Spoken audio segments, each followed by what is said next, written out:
आपको एक भोले का भजन सुना रही हूँ कि गौरा मैया, पार्वती मैया भोले बाबा से कहती हैं कि भोले बाबा, आप तो कैलाश पर रहते हो, पर्वत पर रहते हो, पहाड़ों पर रहते हो, मेरे लिए तो कम से कम एक बंगला कोठी बनवा दो। आप तो जटाओं में गंगा रखते हो, माथे पर चंदा रखते हो, तो मेरे को भी तो पहनने के लिए जेवर चाहिए, घर भी चाहिए, कपड़े भी चाहिए, जेवर भी चाहिए। आप तो भंगिया पीते हो, भांग घोट के पीते हो डेली, पर मेरे को तो अच्छा खाना चाहिए। मैं तो अपने घर पे खाना खाती हूँ, अच्छे अच्छे पकवान चाहिए, खाने चाहिए। तो भोले बाबा से क्या कहती हैं गौरा मैया, तो देखिए मैं उसके ऊपर आपको एक भजन सुना रही हूँ भोले बाबा का, तो आप सुने।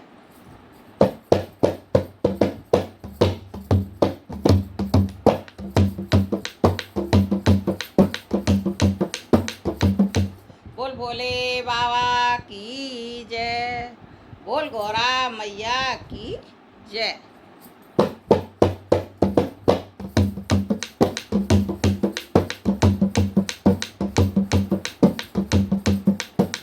छोटी सी चौपड़िया में हुए ना गुजारा, ओ भोले बाबा।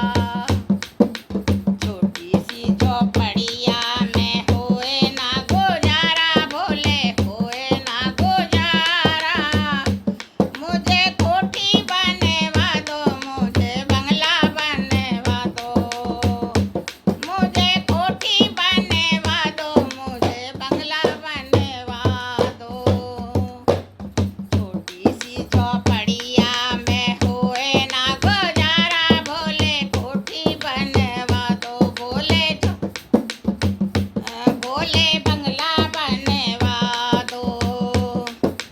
तुम तो सजाए बोले माथे पे चंदा, तुम तो सजाए भोले माथे पे चंदा। तुम टीका बनवा दो, मुझे टीका गढ़वा दो, मुझे टीका गढ़वा दो, मुझे कुंडल गढ़वा दो। छोटी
बोल गौरा मैया की जय।